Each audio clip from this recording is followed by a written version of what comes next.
Pour une victoire des étalons en terre ivoirienne, il va falloir attendre encore samedi dernier en match amical international. Les éléphants ont tremblé, mais ils ont fini par s'imposer devant les étalons du Burkina en toute fin de partie. Nous reviendrons sur ce match en long et en large dans cette intégrale foot avec nos envoyés spéciaux à Abidjan, mais aussi avec nos analystes sur ce plateau. Et j'accueille déjà Mahamadi Ouena. Ouena, bonsoir et merci de me rejoindre sur ce plateau. Comme comme dessert à ce plat de résistance donc consacré aux étalons, alors nous allons vous présenter l'ASK, cette équipe qui monte en première division pour le compte de la saison 2021-2022.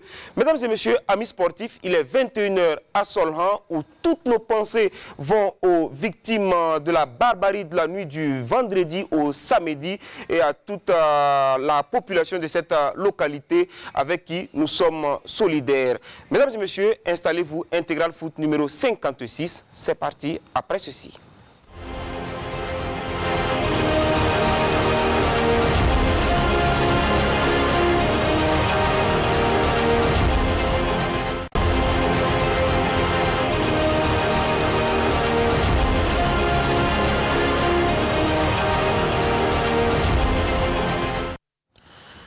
En attendant l'arrivée de notre deuxième consultant sur ce plateau, Issouf Fayama, alors on va tout de suite souhaiter bonsoir à Mahamadou Ouena.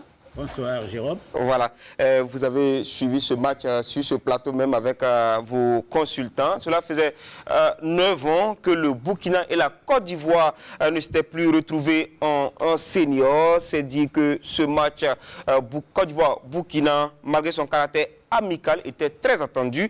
Les Talons avaient à cœur de battre les éléphants sur la pelouse du stade Alassane Dramane Ouattara. Ils y ont cru, mais au finish, ils ont plié l'échine en toute fin de partie. Le résumé est signé de nos envoyés spéciaux à Abidjan, Christelle Dabré et Jean-Eudes Bayala. Au sortir du duel inédit Patrice Baumel-Kamoumalo, le sélectionneur national n'a qu'un seul regret. Le regret, c'est de n'avoir pas au moins arraché ce point du nul. Parce que le résultat aussi permet en tout cas de compenser les efforts que les enfants ont fournis sur le terrain. Alors c'est le regret que je nourris. Un regret légitime car pour ce 6e match amical entre la Côte d'Ivoire et le Burkina, les étalons débutent la rencontre par un scénario idéal. Le 11 de départ conduit par Bertrand Traoré est composé de jeunes, certains un peu frileux au départ dû à l'enjeu à leur titularisation, prennent vite leur marque après un court temps d'observation.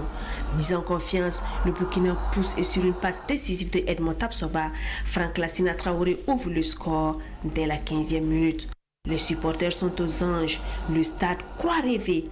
Une douche froide pour les Ivoiriens, le match est en maîtrise pour les étalons. Contre toute attente, Hervé Kofi se blesse. Le portier doit abandonner ses coéquipiers malgré lui. Passe de Dayo, je crois, ou Issa. Voilà,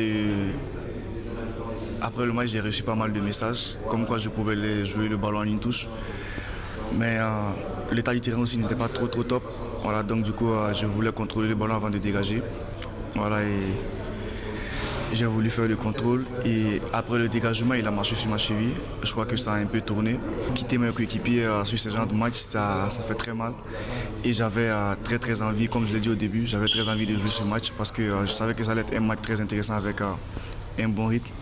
Voilà, donc quand j'ai quitté mes coéquipiers, j'étais pas trop à l'aise. Voilà pourquoi j'étais en larmes. Farid Ouedraogo est désormais maître des cages. C'est sur cet avantage d'un but à 0 pour les étalons que la pause intervient. La Côte d'Ivoire a à cœur de refaire son retard dès le retour des vestiaires. Le Burkina veut conserver son acquis. Les deux entraîneurs procèdent à des changements. Sur un coup franc, Ibrahim Sangaré à la 112e minute égalise. Le stade est en joie et se réveille. Fort de ce but, les éléphants pressent, les étalons résistent. La tension est palpable. Sur une dernière action de balle des éléphants dans les arrêts de jeu, le pied de Hamad Diallo ne tremble pas. Il loge le ballon au fond des filets. Côte d'Ivoire 2, Burkina 1. Les Ivoiriens exultent. Les joueurs sont en symbiose avec le public du stade de BMP. Les étalons manifestent leur mécontentement aux officiels togolais. Pour la 8e fois, une confrontation entre les deux pays se termine par une victoire des Pachidères. Je pense que ce match va nous amener à tirer pas mal d'enseignements. Les jeunes aussi se sont frottés au haut niveau. Vous avez vu tous les ingrédients, en tout cas d'une haute compétition, étaient là, étaient présents, que ce soit dans le jeu ou que ce soit au niveau du public et que ce soit au niveau des acteurs, en tout cas même de l'arbitrage. Alors ça nous prépare justement à cette hostilité parce que nous pensons que c'est un très bon match vu ce que nous avons vécu ici. Nous pensons déjà à notre voyage pour l'Algérie qui est un match officiel de la Coupe du Monde. Alors je pense que l'un dans l'autre, ce match était un match pour moi. Au niveau du résultat n'est pas chaud, mais au niveau de beaucoup d'autres ingrédients, je pense que c'est un match abouti. On a à l'entame de ce face-à-face procédé à une minute de silence pour les victimes de Solane et pour commémorer le 4e anniversaire du décès de l'international ivoirien Cheikh Diouté, mort le 5 juin 2017 en Chine. Voilà. L'enfant de Djarabakoko qui nous a rejoint sur ce plateau, Issouf Fayama. Alors, ça fait quand même belle lurette que les talons n'avaient plus perdu de cette manière-là. Oui, absolument. C'est vraiment difficile. Hein. C'est un match amical. Tout le monde savait que ça n'allait pas être facile. Et voilà pourquoi je suis vraiment... On était tous sceptiques quant au choix même de l'équipe ivoirienne déjà à ce moment de notre préparation.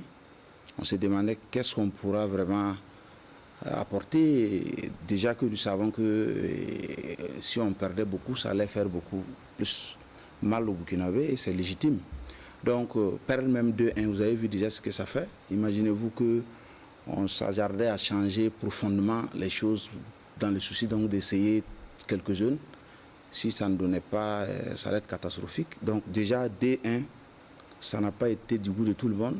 Même et surtout la manière. Voilà, même si techniquement, un coach peut être très satisfait de ce résultat-là, parce que les coachs n'ont pas les mêmes attentes que nous, surtout que c'est un match de préparation. Peut-être que le coach visait un objectif précis.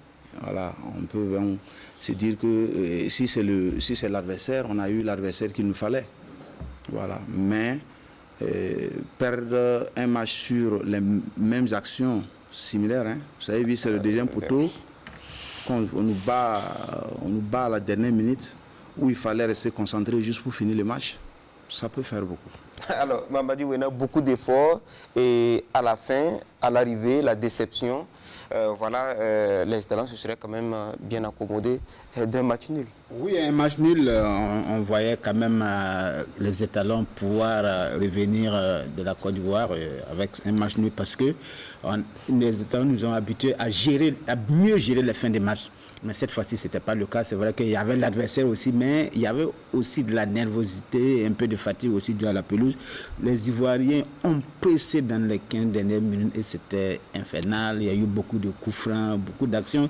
Et finalement, le résultat est là. Et les étalons perdent. Surtout cette dernière action qui a très fait mal aux étalons parce que ça...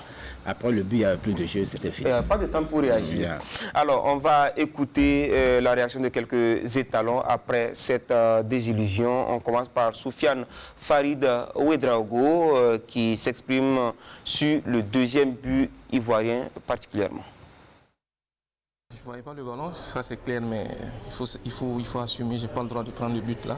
Mais pour une première expérience, on va prendre ça en philosophie et travailler. Et je pense que ça tombe bien si ça arrive lors d'un match amical, là, au moins lors des matchs à élimination ou des matchs des éliminatoires de la Coupe du Monde ou de la CAN. Et si j'ai l'occasion de jouer, si cet événement-là arrive encore, je pense que je suis mieux préparé pour affronter ce genre de choses. On est habitué à ça, on sait que c'est des joueurs comme nous. Et la plupart, on les suit. Nous aussi, ils nous suivent. Ils savent de quoi on est capable. Donc, du coup, on a donné le meilleur de nous-mêmes. Après, à la dernière minute, on prend un coup franc très bête dont l'arbitre ici. On remet qu'à nous-mêmes de bien travailler et d'essayer de bien gérer la fin des matchs. Bon, c'est la stabilité au fait. À un certain moment, ils nous attaquaient beaucoup. Il fallait stabiliser un peu le jeu. Et au départ, vraiment avec le coach, on s'était convenu que je ne rentrais pas du tout. Donc ça dépend du match. Donc je suis sur le banc, je suis disponible. Et si c'est pour aider ceux-là, et je pense que c'est une bonne chose pour le groupe et pour la confiance.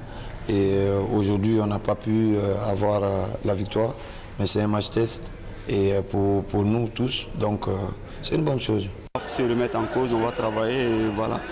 Il y a un match qui reste et on prépare calmement la Coupe du Monde, les éliminatoires et voilà, je sais qu'on a fait un bon match ce soir, même si le contexte n'était pas facile et voilà. Vous êtes d'accord avec Issoufou Dayo qu'ils ont fait un bon match? Vous savez, c'est un match intense et quand on est sur le terrain, on se bat, on se dit qu'on a fait un bon match. Sinon, la Côte d'Ivoire a dominé. Il y a les statistiques. Par exemple, en possession, la Côte d'Ivoire 71%, 39% pour le Burkina. Sur le plan attaque, la Côte d'Ivoire a attaqué 14 fois. Si la Côte d'Ivoire a 71, donc le Burkina 29. 29%, voilà, 29%. Et la Côte d'Ivoire a attaqué 14 fois, le Burkina 5 fois. 9 tirs cadrés côté ivoirien, 2 tirs cadrés côté burkinabé. Bon, les tirs non cadrés 5-3. Donc l'un dans l'autre, ça montre que les Ivoiriens ont mieux maîtrisé ce match, même si après le but burkinabé, les Ivoiriens étaient un peu dans la déroute et se posaient beaucoup de questions et malheureusement on n'a pas su profiter. Alors, Farid Ouedraogo, et qui prend ce but-là, il est rentré en coup de match, il faut le dire, mais il prend ça avec philosophie. Oui, c'est vraiment, il faut saluer sa maturité.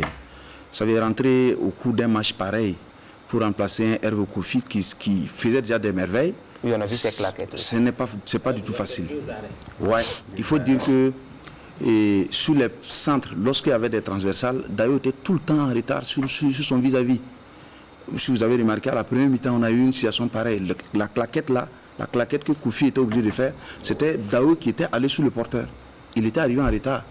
Comme par enchantement, bon, il n'a pas su réellement se reprendre. Et sur la même action, sur le corner, vous savez, c'était carrément au deuxième poteau, c'est lui qui était sur le porteur. Il n'a pas pu encore anticiper. Il est allé même au duel avec le joueur qui n'a pas pu. Pour dire que Farid il est rentré dans un match assez difficile, un match où on jouait carrément dans notre camp, où les actions venaient de partout. Ça pouvait arriver d'un coup. J'étais vraiment ravi de voir que les Ivoiriens, malgré tout ça, ils ne frappaient pas beaucoup de loin. C'est une équipe qui voulait forcément s'approcher pour jouer. Sinon, si les Ivoiriens tentaient carrément en dehors de la surface à répétition, et pour un garçon comme ça, on pouvait avoir des soucis. Mais il faut dire qu'il a fait ce qu'il a pu. Sur le but, particulièrement, si vous regardez, nous on a agi en équipe qui n'avait jamais appris à organiser réellement ces genres d'actions. On a Yacouba Koulibaly qui est allé dans les buts. C'est une explication que moi je n'arrive pas, je ne suis pas du tout convaincu de cette façon de faire là. Et dès lors qu'il est là-bas, oui, voilà, dès lors qu'il est parti dans les buts, il n'y avait pas de hors-jeu. Donc c'est du coup les Ivoiriens sont venus se poster devant le gardien. Vous avez vu qu'il disait même qu'il ne voyait pas la balle. Voilà, il ne voyait pas le devant de la balle. Alors des joueurs de taille, à une certaine distance, à une distance pareille, les joueurs qui sont quand même de taille assez grande, comme les Issoufou Dayo, je n'ai pas compris, ils ont choisi donc d'être en train de chercher des adversaires alors que tout le monde voyait très bien qu'à cette distance, on ne pouvait pas se permettre de faire une passe. Le joueur allait, il y avait une forte chance que le joueur joue directement. Donc dans cette tambouille-là, ça se repulsionnait, on ne savait pas qui faisait quoi. Alors le mur aussi est resté statique quand il tirait. Moi j'aurais souhaité que le mur reste dans cette idée de guerre. Lorsqu'on est en train de gagner ou bien on est dans une situation en main comme ça, vers les dernières minutes, autant s'approcher pour que l'arbitre vous interpelle à plusieurs reprises, il finira par dire de jouer. Ça fait partie aussi des petites astuces que les gens ont. Bien sûr, l'expérience. Absolument. Oui. Alors, le coup franc, parlons du coup franc justement de la dernière seconde, j'allais dire. Qu'est-ce que vous en pensez? Sur l'action, oui, est-ce qu'il est justifié le coup franc? Il y a eu un duel, ça c'est évident, et l'arbitre a choisi, on pourra revoir les images, l'arbitre a choisi de siffler pour la Côte d'Ivoire. Je crois que les Burkinabés se sentent frustrés, mais quand il y a duel, vous savez, quand il y a duel, c'est souvent au profit de l'attaquant. L'attaquant, peut-être on pourrait ne pas siffler ce penalty dans d'autres matchs, on pourrait, et du moins c'est ce le coup franc. Voilà, l'action, ça c'est le coup franc lui-même. Mais l'arbitre a sifflé, je crois qu'il faut, on ne peut pas continuer à contester. Les Burkinabés ont été très nerveux, surtout suite à ce coup franc-là. Maintenant, le gardien Farid, qui a fait une bonne entrée, c'est vrai qu'il prend le but côté gardien, parce que là, il prend le côté gardien, parce qu'il y a le mur de l'autre côté. Mais, vous savez, quand tu rentres dans un tel match et tu as beaucoup de parades, les balles viennent. Il a fait 4 parades, 4. En l'espace de... Il est rentré à la 41e minute. On va dire, voilà, presque 45 minutes. Voilà. Et donc, tu as 4 arrêts à faire déjà en première période sur la reprise de Gradel. Après, il y a eu l'occasion, la perte de balle d'Edmond Tapsoba avec Aller. Ça même, c'était un sauvetage. Et le coup franc de Max Alain Gradel, où les Burkinabés ont été un peu faiblis sur le coup de pied arrêté. Et vous voyez, quand il y a beaucoup comme ça, pour un gardien qui c'était sa première fois d'être dans les cas des étalons, l'équipe Fagnon. Donc, c'était pas fait. Moi, je crois que il a fait une bonne entrée, il s'est battu comme il peut. Et je crois qu'il y a une hiérarchie qui va changer au niveau des étalons pour le deuxième gardien. Voilà. Le match, il a été difficile pour les éléphants également. C'est le moins que l'on puisse dire quand on écoute les joueurs ivoiriens et même Patrice Baumel, le sélectionneur des éléphants, pardon, qui doute même du coup franc accordé par l'arbitre à ses poulets. C'est dur pour les Burkinabés, je leur ai dit, je ne sais pas s'il y a faute ou pas. De loin, je suis mal placé, il faudra le revoir. C'est le football. Des fois, c'est pour nous, des fois, c'est contre nous, il faut l'accepter. Ce soir, c'est la fête pour nous. Mais je tiens surtout à féliciter les efforts parce que ça a été un match difficile et face à une équipe expérimentée du Burkina Faso, je dirais que nos jeunes joueurs ont su montrer qu'ils avaient le courage pour revenir au score et gagner ce match sur la fin. Donc le scénario est dur pour le Burkina Faso, mais ce soir, voilà, je suis du côté ivoirien, je suis fier et content. Marquer pour son pays, c'est une sensation incroyable. Et marquer surtout que je suis le plus jeune de l'équipe, j'ai 18 ans et marquer le but victorieux, c'est quelque chose d'inexplicable. Je vais continuer comme ça, je ne vais pas prendre la tête. L'entraîneur m'a déjà dit de ne pas prendre la tête, de continuer comme ça et je pense que je vais continuer comme ça. C'était un match difficile, le Burkina c'est une grande équipe, mais nous on reste toujours la Côte d'Ivoire et la Côte d'Ivoire dans son pays on gagne toujours. Nous sommes fiers de cette victoire, même si c'est un match amical. La Côte d'Ivoire c'est toujours important de gagner, même si c'est un match amical. Ça fait plaisir de gagner ce match et je pense que nous sommes tous contents. Voilà la joie des éléphants qui contraste avec la déception, bien sûr, des étalons. Quand on regarde le 11 entrant de Kamou Malo, quelle lecture on peut en faire? Bon, quand on... Bon, d'accord. Parce que Patrice Baumel parle de la jeunesse de cette équipe burkinabé. Bon, peut-être que Patrick Baumel ne connaît pas si bien notre équipe. Jeunesse d'une équipe où on a peut-être 2 ou 3 joueurs, peut-être, ce que j'ai dit 3 même c'est trop. Il y a seulement Saint-Pouré qui s'essayait dans l'axe avec Ismaïl là, qui est aussi, voilà. Voilà, peut-être nouveau, mais le terme jeune, je ne sais pas. Peut-être il parle du groupe qui a un peu de vécu par rapport à son équipe. Je vais dire un peu que c'est peut-être au niveau de notre défense, quand tu prends le compartiment de défense, quand vous prenez notre dernière sélection où on jouait les éliminatoires de la CAN, par rapport donc à ceux qui ont été appelés maintenant, et la défense n'a pas beaucoup changé, à part Dylan qui n'a pas été appelé, et Steve Yago qui est blessé, qui a été remplacé par Djiga, tout le reste est resté à l'état. Alors quand tu reviens au milieu, ça veut dire déjà que pour une défense qu'on insiste et qu'on fait jouer à plusieurs matchs, je ne vois pas qui d'autre on pouvait mettre plus que ceux qui étaient sur le terrain. Voilà, c'est clair que bon, nous on avait déjà une défense qui avait l'habitude, pour certains, pour beaucoup de matchs, on les a vus déjà à l'œuvre. Voilà. Et malheureusement, je me dis que c'est peut-être cette stabilité-là a créé notre sentiment. Hein. Les gens étaient un peu dans la suffisance pour moi, pour ce que moi j'ai vu. J'ai vu que c'était des erreurs dues au fait qu'on était trop confiants. Voilà, on apprécie souvent les situations et pourtant, souvent, il y a des risques inutiles qu'il ne fallait pas prendre.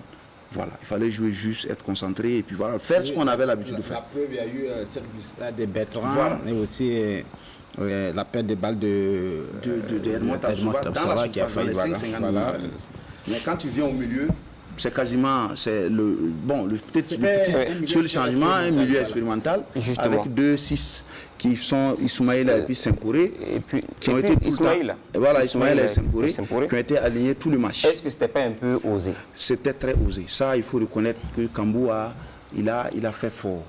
Parce que si vous suivez très bien le déplacement de ces deux garçons, il est très rare de voir un qui se démarque pour donner la première solution devant. Et quand c'est comme ça, même sur l'action de Edmond Tapsoba, sur les 4 personnes qui jouaient la balle, c'était le seul qui avait donné la solution à l'intérieur. Tout le reste était aligné. Je comprends pourquoi la construction pour aller vers devant était compliquée. Parce que les appels dans les intervalles là n'étaient pas, il n'y en avait pas beaucoup. Vous voyez, Bertrand était obligé souvent de casser les lignes pour venir carrément en bas pour chercher. Descendre, oui. Voilà, les deux jeunes ont joué avec trop de prudence. Je comprends un peu parce qu'en face, vous avez Kessié qui est quand même un ancien. Vous avez Sangaré qui fait pas mal. Voilà, quand vous jouez face à des joueurs comme ça, d'abord il faut rassurer parce que c'est des joueurs aussi qui s'essayent. Nous, nos deux jeunes s'essayaient. Il fallait faire de la prudence, faire plus de preuve de prudence que d'autres choses. Donc c'est peut-être cette audace qui a manqué. Et au finish, bon, on avait une défense, on avait un milieu qui courait plus vers le poteau et jouait plus dos au but adverse, qui construisait moins devant. On peut compter le nombre de ballons qu'ils ont pu donner à la ligne offensive. Ça, on peut le compter. Yeah. D'accord. Parlons de la blessure de Kofi. Lui-même, il le dit, hein, il a voulu contrôler, pas jouer en une touche. Voilà. Alors, est-ce qu'il n'a pas pris des risques, justement? Ouais, c'est un risque, mais vous savez, dans un match, tout peut arriver. Le joueur a cru qu'en contrôlant, il va mieux orienter le jeu, une meilleure relance. Malheureusement, il a été blessé. Et là, ça fait un fait de jeu où, quand même, l'arbitre devait donner un carton jaune à l'heure. C'est vrai que ça n'allait pas empêcher la blessure de... Est-ce que l'arbitre a vu l'action? Oui, mais l'arbitre doit être proche des actions, c'est ça aussi. Voilà, il faut parce qu'il n'est pas marche littéralement dessus. Pourquoi on voit ça ailleurs? Là, il devait voir. Voilà, parce que nous, on ne va pas jouer peut-être. On va pas vouloir. Nous, on n'a pas voulu peut-être insister sur l'arbitrage. Voilà, on a vu déjà ce que les joueurs ont dit et sont les acteurs. Ils ont couru avec la tension, avec toutes ces frustrations, ce qu'ils ont vécu sur le terrain. Ça peut pousser certains à avoir certains langages. Je suis sûr qu'avec du recul, ce n'est pas comme ça qu'ils vont parler. Mais ce qui était étonnant, c'est que certains types de fautes que vous regardez dans certains compartiments, quand c'est contre nous, j'ai même demandé pourquoi Zakaria Sanogo, systématiquement, on ne sifflait jamais une faute contre lui. Et pourtant, il a été déménagé, bousculé à plusieurs reprises. Issa Kaboré qui se plaît, même Alar, là, il a fait la faute à 3 joueurs et c'est des fautes très très dangereuses. C'est vrai que bon, tout ça fait partie de la préparation. Oui. Pour moi, tout ça fait partie de la... Voilà. Tout ça fait partie de la... que la balle était même déjà partie. Voilà. Et c'est Dayo, malheureusement, sur cette action, c'est Dayo qui a fait une petite erreur de placement. Quand on serre le gardien, on ouvre pour prendre. Dayo a servi le gardien, il s'attendait à ce qu'il joue à une touche. Donc Dayo a fermé. Quand Dayo ferme, le gardien n'avait pas le choix que de contrôler avant de jouer. Et c'est ça qui a amené l'action comme ça. D'accord. La bonne nouvelle, c'est qu'on apprend qu'il y a eu plus de peur que de mal, justement. Il a eu mal, Hervé Kofi Kwaku, au talon. Et puis après, bon, il dit que ça va. En tout cas, il arrive à marcher seul et tout et tout. On espère le voir, en tout cas, dans les pêches du côté du Maroc. Alors, parlons justement de son remplaçant. Il est rentré. Et vous avez déjà parlé de ce garçon-là, et Mamadou Wena également. Mais quand Wena dit qu'il a eu trop de travail, oui, est-ce que cela, de votre point de vue, peut expliquer, comme Wena l'a dit, la déconcentration, j'allais dire, de fin de partie? Moi, je me dis, hein, vous savez, ce qui a lieu à la fin de la partie, là, je vous assure que si on laissait Farid lui-même, s'il était dans une équipe où il pouvait s'imposer, je vous assure qu'il allait composer le mur autrement. Peut-être même que ceux qui étaient devant lui, il allait dire qu'il n'en avait pas besoin. Vous savez, c'est des jeunes joueurs qui arrivent dans un effectif. Et quand c'est comme ça, il ne peut pas prendre de décision comme ça. Voilà, et ça fait partie de la vie du groupe. Sinon, effectivement, quand il est rentré, je vous dis la difficulté pour remplacer un gars comme Kofi, c'est que le monsieur te tient sur des actions incroyables. Et vous venez, vous rentrez, le public, déjà quand vous regardez le comportement même de l'adversaire, il est presque sûr que s'il n'y a pas Kofi, tout va marcher. Donc du coup, les gens jouent avec plus d'assurance et toi, tu n'es pas traité comme Kofi. C'était le talisman de la Voilà, donc du coup, les Ivoiriens le connaissent bien. monsieur avait beaucoup à faire. Voilà. Moi, je ne sais pas, pour moi, il a fait preuve de maturité. Pour un jeune qui débute un tel match, il faut vraiment saluer ce qu'il a fait. Alors, on a vu, on va dire, deux phases des étalons. Hein. Une première période où vraiment les choses allaient pour le mieux et une seconde période où vraiment les étalons ont beaucoup reculé, ça n'allait vraiment pas. Conséquence, 2 buts. Qu'est-ce qui peut expliquer ça? Il faut d'abord dire que les étalons ont marqué tôt. Quand vous marquez dès la 16e minute, l'adversaire, les Ivoiriens, vous savez, les Ivoiriens sont rentrés 2 occasions coup sur coup. Hein. Il y a eu la tête de Gradel et l'occasion de Haller qui a frappé à côté. Mais après ça, quand les Burkinabés ont marqué, les Ivoiriens ont pris un coup. Ils ont pris un coup, ils ont mis du temps avant de se retrouver. Après le but, il faut arriver jusqu'à la 31e minute. Cette tête de Willy Armand, ce coup de pied arrêté, voilà, et la claquette de Kofi, pour voir encore les Ivoiriens revenir dans le match. Ça montre que les Burkinabés étaient bien compacts, un bloc bas bien compact, ça coulissait bien, et c'était très difficile pour les Ivoiriens après le but. Mais il faut dire qu'au retour des vestiaires... Au retour, d'abord, Boumel choisit de faire sortir Odilon Kosonou pour faire entrer Jérémy Boga. L'intention était déjà affichée. L'intention était déjà affichée. Voilà, il y a eu là où nous on a... Voilà, là où peut-être... Il passe à 3 défenseurs. Voilà, et puis automatiquement, vous voyez, les Ivoiriens... Les Ivoiriens ont débuté en 4-4-2. Absolument. Voilà, en 4-4-2, donc ils changent de système. C'est ça, l'équipe ivoirienne a toujours eu comme atout de jouer dans les couloirs. Vous allez vous rappeler tous les grands attaquants qui ont vraiment fait, ceux qui ont vraiment animé cette équipe-là. On a vu que véritablement, voilà, c'était des joueurs de couloir. Issa Kaboura, il y a eu du boulot. Voilà, Yacouba, c'était des joueurs de couloir. Et surtout Yacouba. Voilà, ils amènent plus le jeu sur le couloir. Voilà, et après maintenant, bon, si le joueur arrive à faire passer son vis-à-vis, il peut prendre la profondeur pour chercher son attaquant. Et le jeu anti était très développé. Voilà, mais là où c'était vraiment, c'était un peu difficile encore. Sauf que vous allez remarquer que quand les Ivoiriens, quand Franck Kessié réussissait une passe, il prenait automatiquement l'intervalle, il se positionnait devant notre rideau. Et c'est-à-dire dans le dos de notre rideau. Nos rideaux ne pouvaient pas sortir. On n'avait pas le choix. Kamou Malo a vu juste d'opter de contenir l'équipe ivoirienne. Parce que je me dis, si nous on essayait de sortir, c'est que ça allait donner en première période, ça pouvait être pire. Parce que c'est une équipe qui a cherché dans les couloirs, on ne passait pas si facilement. Vous voyez, ces centres-là, ce n'est pas quand vous allez remarquer tous les buts que les Ivoiriens ont marqués. Il n'y a pas un but où on a centré directement pour que le joueur prenne. Il n'y en a pas si ce n'est pas le but contre nous. Il n'y en a pratiquement pas. J'ai vu contre le Niger, j'ai vu tous les matchs, même contre l'Éthiopie. Il n'y en a pratiquement pas. C'est une équipe qui vient, qui s'approche tellement de... Donc on combine jusqu'à... Voilà, et puis on essaie de trouver quelqu'un dans l'axe, voilà, et pour marquer. Mais chez nous, ils n'arrivaient pas à s'approcher. Ils étaient obligés même de tenter des grands centres qui ne trouvaient pas de preneurs. Voilà. Ça veut dire que nous, on avait su préparer quelque chose pour... Tactiquement, il y avait quelque chose. Maintenant, ce qui n'a pas marché, les acteurs sur le terrain, il y avait cette concentration qui était due peut-être avec trop de... Vous savez, trop de fautes qu'on ne siffle pas. Bon, nos gens, là-bas, la déception pour moi, c'est sur ce côté-là. Pour moi, un match amical, on l'a préparé, c'était dans tous les sens. On savait très bien que ce match-là n'allait pas être loin de ce type de match qu'on peut jouer contre une équipe comme l'Algérie. On peut se souvenir de notre dernier match éliminatoire contre cette équipe-là. Comment était l'arbitrage par rapport à nous?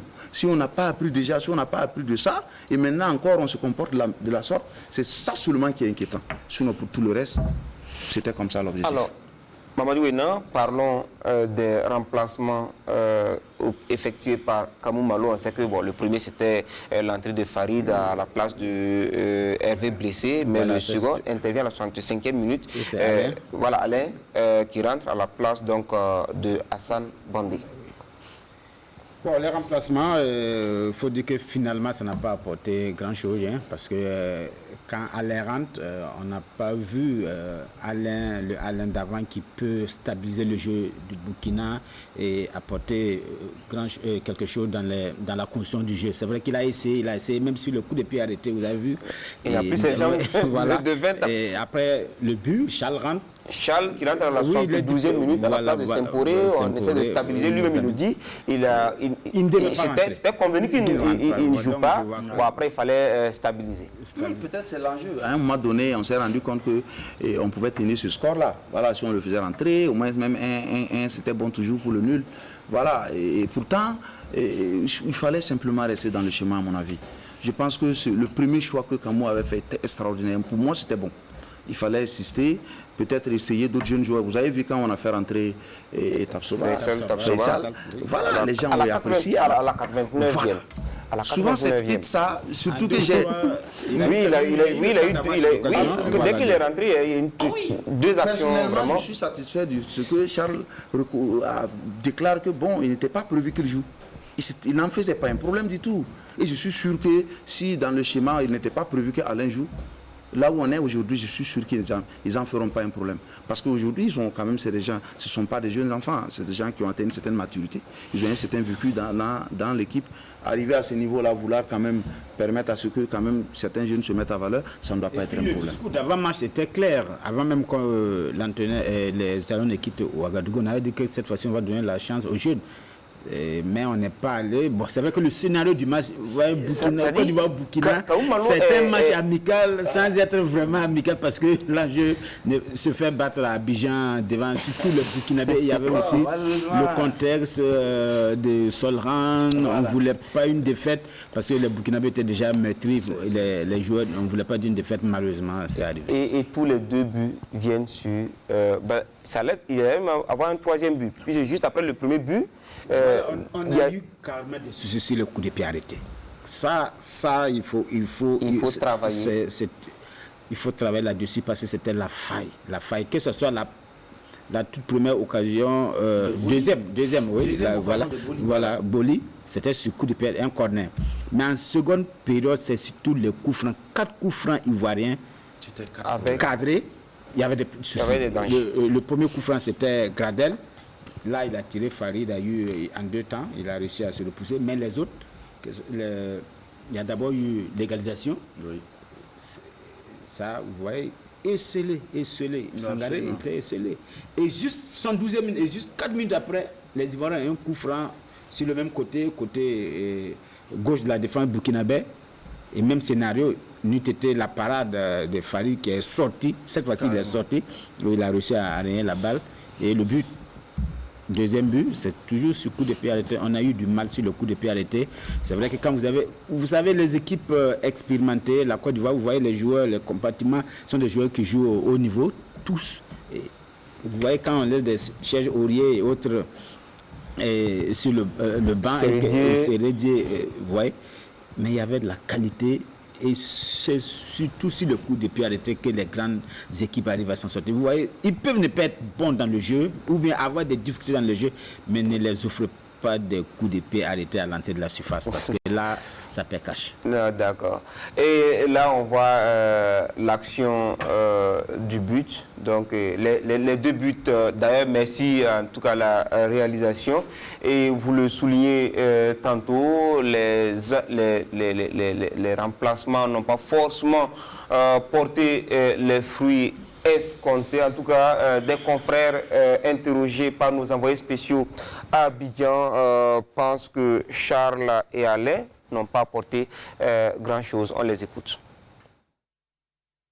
Les 2 remplacements, je n'ai vraiment pas vu leur justesse. Du reste, leur entrée a perturbé un peu l'organisation peut-être tactique des enfants.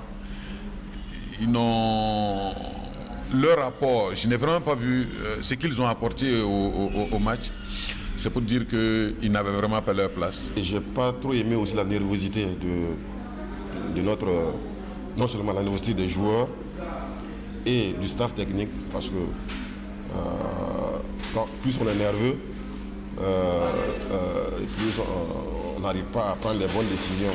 Alors qu'un jeune gardien qui est là, qui débute, il fallait le guider, peut-être à bien placer son mur, lui donner des instructions et tout. L'arbitre a capté le match.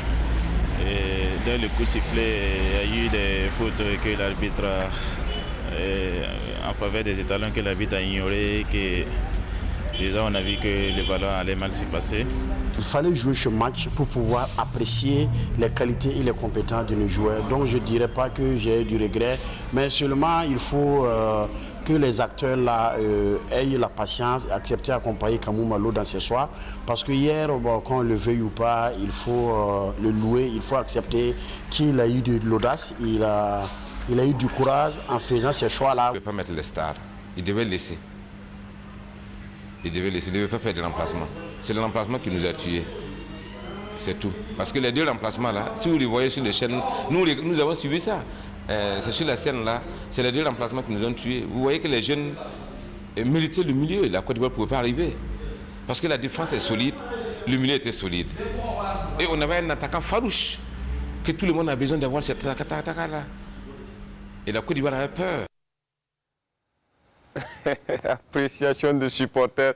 Donc les remplacements qui sont indexés, mais aussi on a parlé de la nervosité. Simplice Yen qui a indexé, en tout cas, ça se voit très souvent sur le match des étalons. Très souvent on voit, et surtout Alain. Avant d'arriver sur le terrain, il faut remarquer qu'au Burkina, on avait ce souci-là en fait. Nous, on ne savait pas aller avec l'esprit l'esprit de guerrier à tous les niveaux. Vous avez vu avant, quand on jouait, on avait un banc timide, on nous faisait beaucoup de choses, on supportait. On a tous souhaité souvent voir des gens qui avaient de la poigne, qui pouvaient aussi influencer, faire peur. Mais ce n'est pas c'était pas, sans doute, c'était pas de cette façon-là. Hein. Voilà, quand même, je crois qu'il faut savoir aussi trouver le juste milieu entre, voilà, se faire entendre. Et puis bon, aller dans tous les sens avec des comportements. Les joueurs s'emportent, le banc, voilà, nous on avait le banc, voilà, l'encadrement. Vous voyez, tout le monde. Et finalement, oui, on a vu des cartons rouges. On a vu ça. Finalement, ce sont les jeunes, même peut-être les nouveaux aujourd'hui, hein, qui sont là, qui se comportaient mieux. Parce que si vous avez regardé cette tension-là, j'avoue que Alain aujourd'hui, s'il regarde le match, on doit lui, parce que le match, forcément, ils vont faire le débrief. Toute situation considérée, il va sans doute se revoir. Ce n'est pas la bonne manière.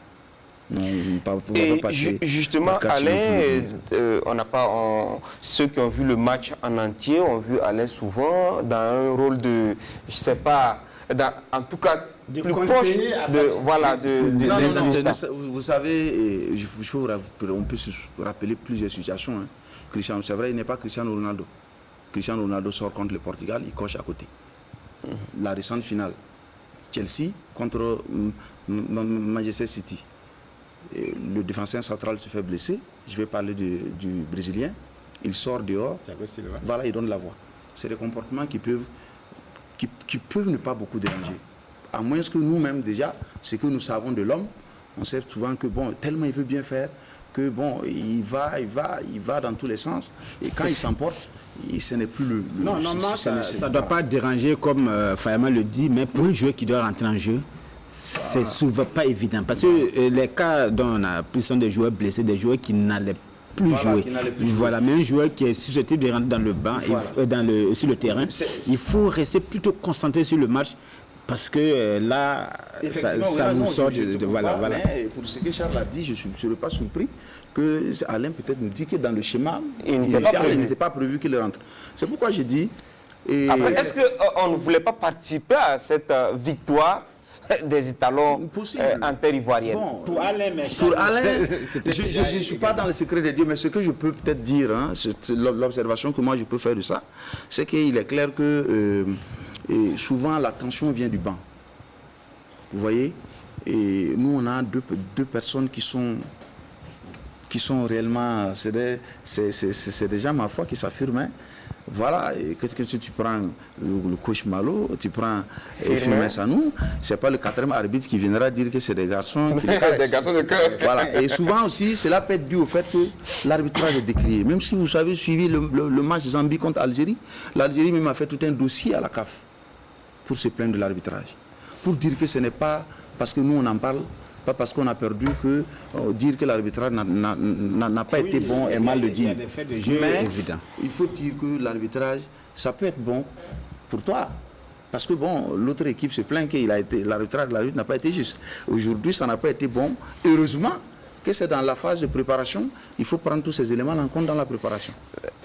Et le ministre des Sports et des Loisirs, Dominique Marie-André Nana, qui a suivi le match depuis la tribune officielle du stade Alassane Dramane Ouattara d'Ebimpe. Nos envoyés spéciaux lui ont arraché quelques mots après la rencontre. Écoutez-le. En allant au stade, il y a très peu parmi nous avec l'esprit au match. Il regarde la situation que nous vivons au pays, qui depuis le petit matin nous a interpellés. Ce match, pendant 71 minutes, il y a eu cette satisfaction de voir des étalons guerriers, combattants, bien organisés, disciplinés.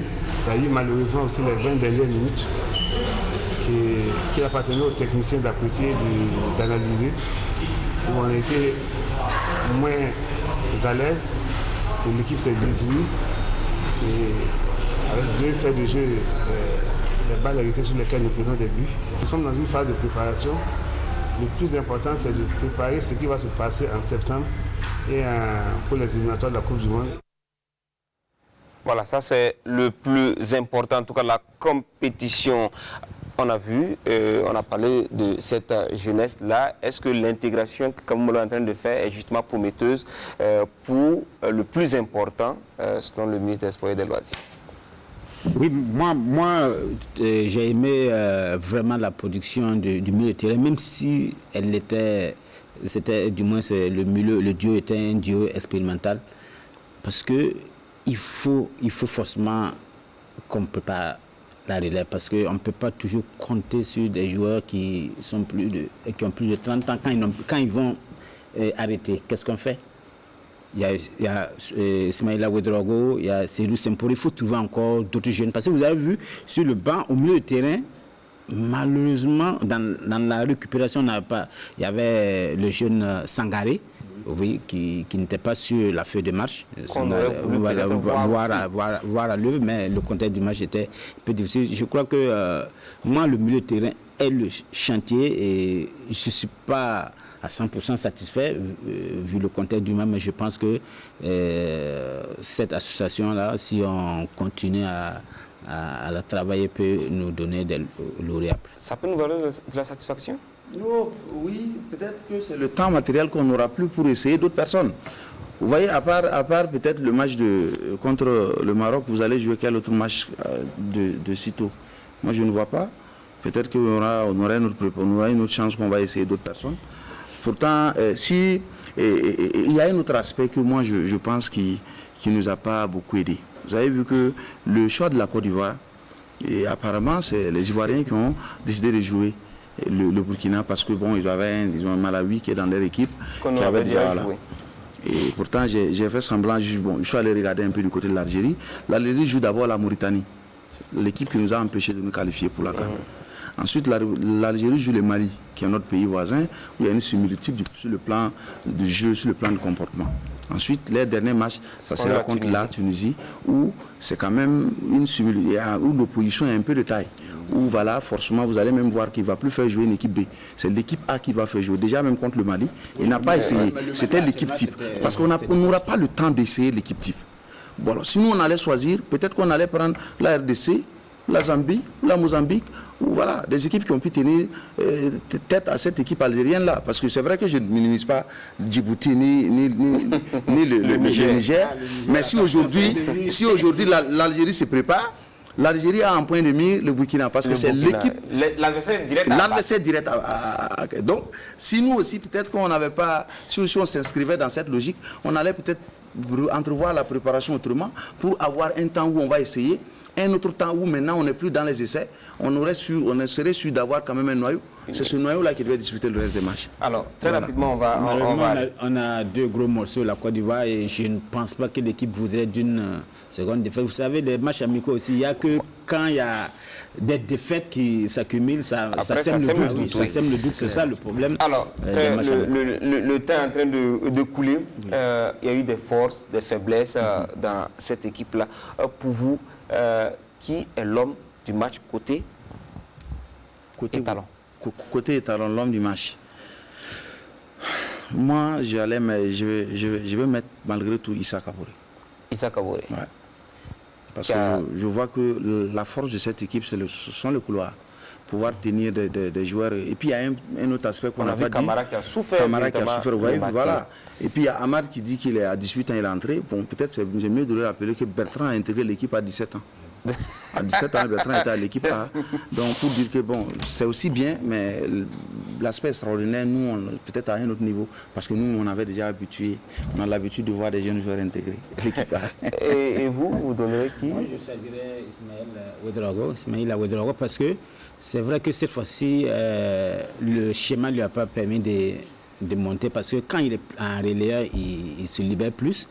Mais je l'ai senti plus serein. Il commence à prendre de l'assurance dans cette équipe des étalons. Je pense que s'il continue comme ça, il y a des erreurs aussi. Il y a des erreurs qu'il commet, mais je crois que c'est son deuxième match. Et il va gommer ces erreurs-là et être le joueur qu'on attend au milieu de terrain. Alors, et le maillon faible des étalons? Des étalons. Je dirais l'attaque. C'est vrai qu'on a marqué, mais on a moins attaqué.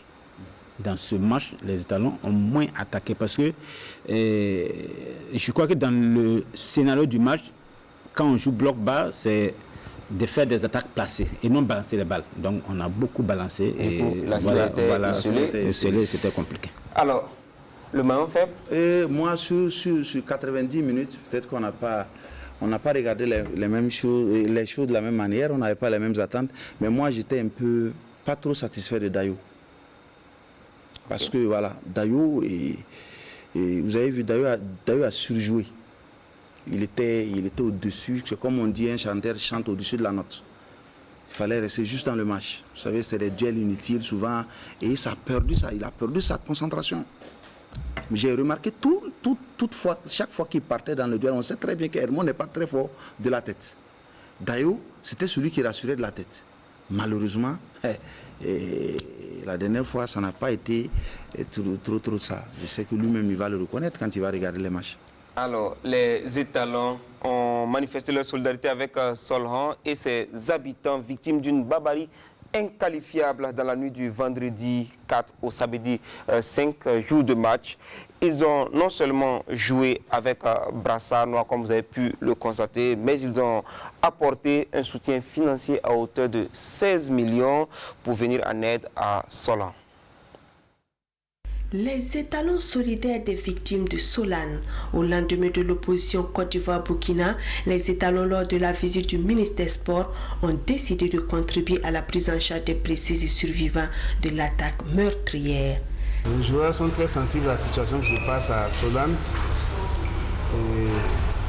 Ils se sont mobilisés et ils ont donné une somme de 16 millions que nous allons remettre demain au ministre de l'Action humanitaire pour apporter un soutien aux populations frappées à Solane. Le capitaine Charles Kabouré, au nom de ses coéquipiers, entend pour les autres rencontres à venir ramener un peu d'éclaircie dans la grisaille burkinabé. Simplement pour vous rassurer qu'on est prêt mentalement. Hier, c'était un faux pas. On pouvait faire mieux et on doit faire mieux.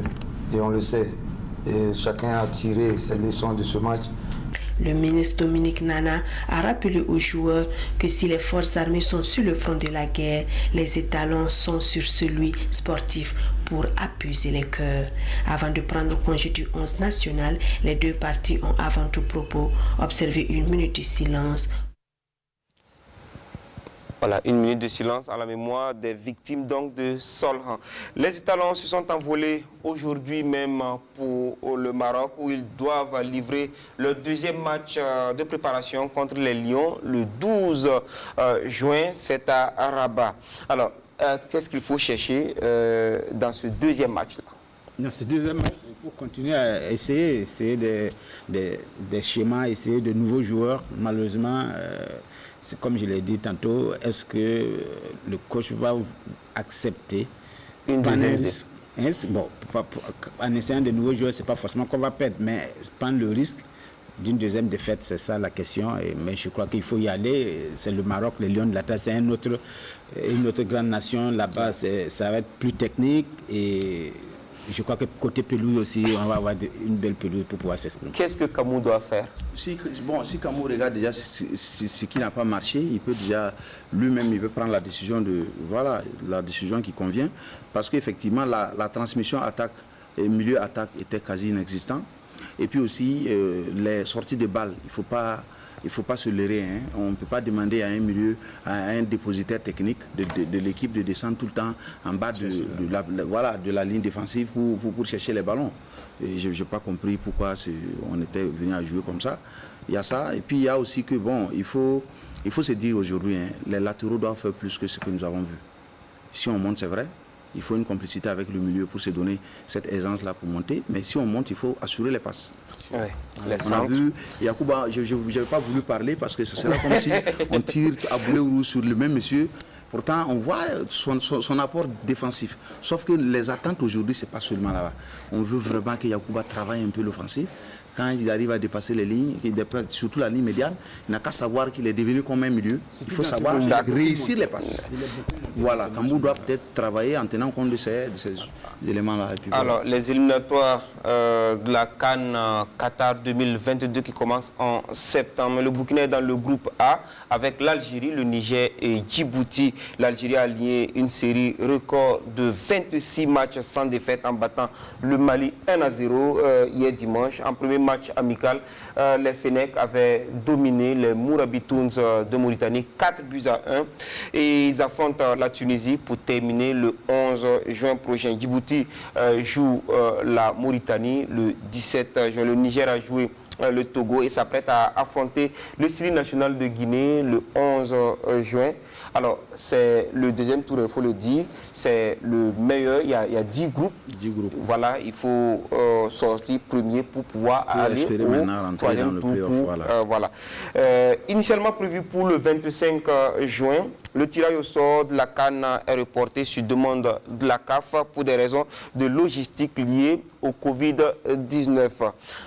Finalement, cette canne-là, c'est une canne à problème. Vous savez, maintenant, les compétitions, on est sûr de rien jusqu'à ce que la compétition se tienne. Mais moi, banalement, ça me surprend. Ça me surprend. On vient de finir le Tour du Cameroun tout de suite. Il n'y avait pas eu cas de Covid. Et pourtant, les dispositifs existaient. Peut-être que ce n'est pas la même compétition. Surtout que le Cameroun a expérimenté le CHAN. Voilà, il a expérimenté le CHAN. Bon, aujourd'hui, encore venir nous dire que c'est pour seulement ça, on ne pourra pas faire le tirage, je ne sais pas ce qui se passe.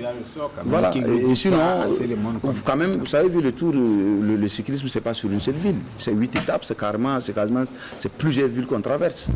Voilà. Absolument. Bon.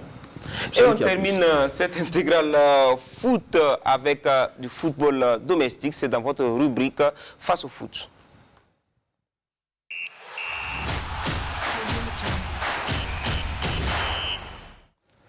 L'association sportive du Kouritenga ASK a validé son ticket pour rejoindre l'élite la saison prochaine, leader de la poule A de la 2e division. Armand Bassolé et ses garçons ont vécu une saison 2020-2021 assez mouvementée dans une grande rivalité avec Tema Bokin. Quel est le secret de cette réussite et quelles sont les ambitions du club? Des réponses dans ce reportage signé Jean-Modeste Ouedraogo. Scène de liesse sur le terrain de l'AS Kouritenga. Armand Bassolé, le magicien, porté en triomphe par ses joueurs. C'était à l'occasion de la 21e et avant-dernière journée de la 2e division. Les supporters n'oublieront pas de sitôt cette folle soirée. Une soirée au cours de laquelle les hommes de Armand Bassolé avaient corrigé l'étoile africaine de Ziaré sur le score de 5-0. Vous savez aussi que Ziaré n'avait plus rien à perdre, il se maintenait et puis voilà, et face à une équipe qui sait que après à l'issue de cette victoire, elle peut monter en première division, donc je pense que il y avait une différence sur le plan mental. Voilà, donc ça aussi, ça a boosté les enfants à cravacher dur. Voilà. Nous sommes très contents et de parvenir en tout cas à la montée. Voilà. Donc c'était l'objectif visé depuis le début de la saison. Premier du groupe A, avec 48 points plus 12, l'AS Kouritenga retrouve la première division du Face au foot 9 ans après. Depuis 4 ans, en tout cas, on a toujours espéré.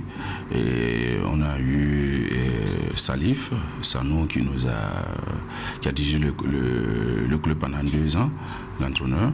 Et cette fois-ci, nous sommes avec Bassolé, ça fait sa 2e saison. Et bon, cette année, en tout cas, on a une équipe solide, en tout cas qui s'est battue au cours des matchs, et puis bon, ça a donné.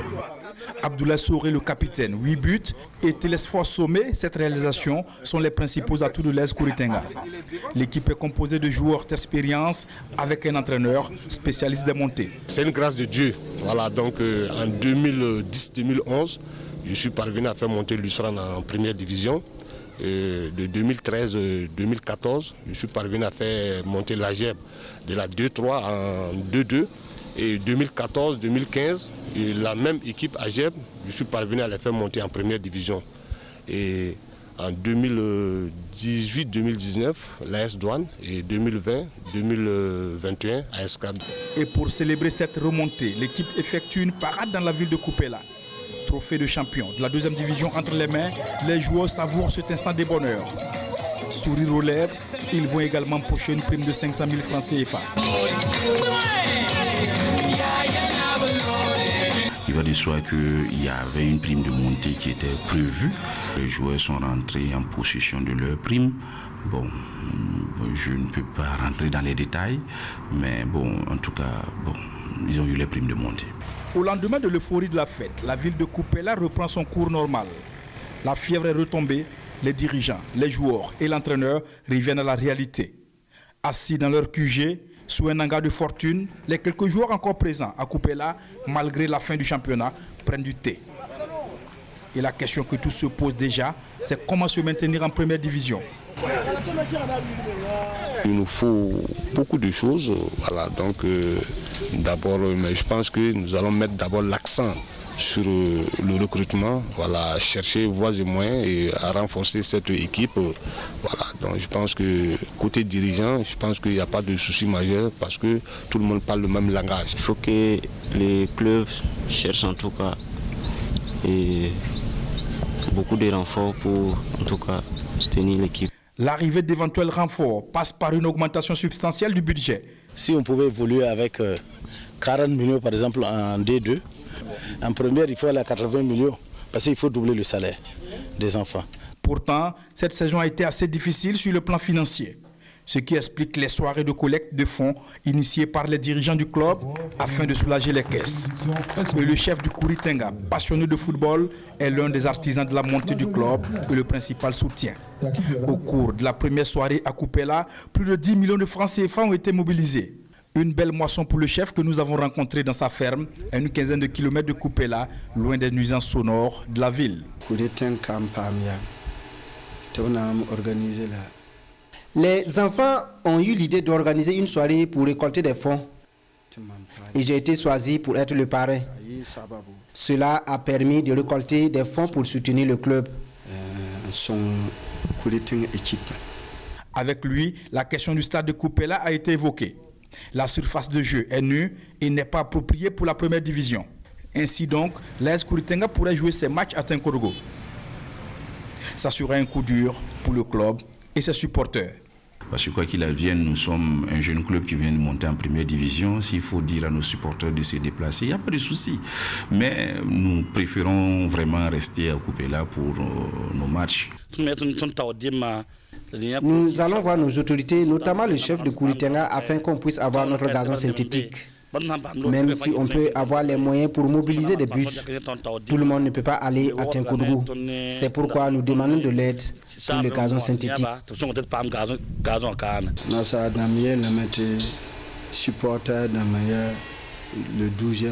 On a coutume de dire que le supporter est le 12e joueur, puisqu'on n'a pas les moyens financiers pour aller à Tinkodougou.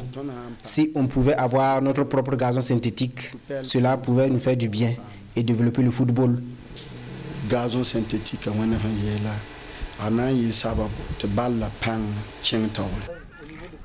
Porté sur les fonds baptismaux en 1999, l'AS Kupela, devenu AS Kouritenga, rêve grand et entend attirer de grands joueurs dans la capitale de la Goyave. Un projet qui nécessite la mobilisation des filles et des fils de la province de Kouritenga, voire de la région du Centre-Est. Et dans les prochains jours, nous vous proposerons un reportage grand format sur l'autre promu, Kiko FC, et puis ce communiqué pour clore. En vue de compléter les effectifs de ces catégories inférieures U15 et U12, l'école de formation de football élite Sport International ESI organise des séances de détection de jeunes passionnés de football. Les séances se dérouleront en 2 phases. La première phase, les week-ends du 12, samedi 12 et dimanche 13, et samedi 19, dimanche 20. Deuxième phase, les week-ends du samedi 26 au dimanche 4 juillet, toute la semaine. Frais d'inscription 1500, heure 6h30. Contact 78 86 03 81 70 99 68 63 ou numéro WhatsApp 76 00 08 40. Merci à vous, Mamadou Wena. Merci à vous, Issoufou Fayama. Merci à vous de nous avoir suivis depuis chez vous. Merci à Moumouni Banao et à toute l'équipe de réalisation. Et une mention spéciale à Yempabou Yarga, le monteur du jour, qui a apporté toute son expertise pour vous servir convenablement ce soir dans Intégral Foot numéro 56. Bonsoir.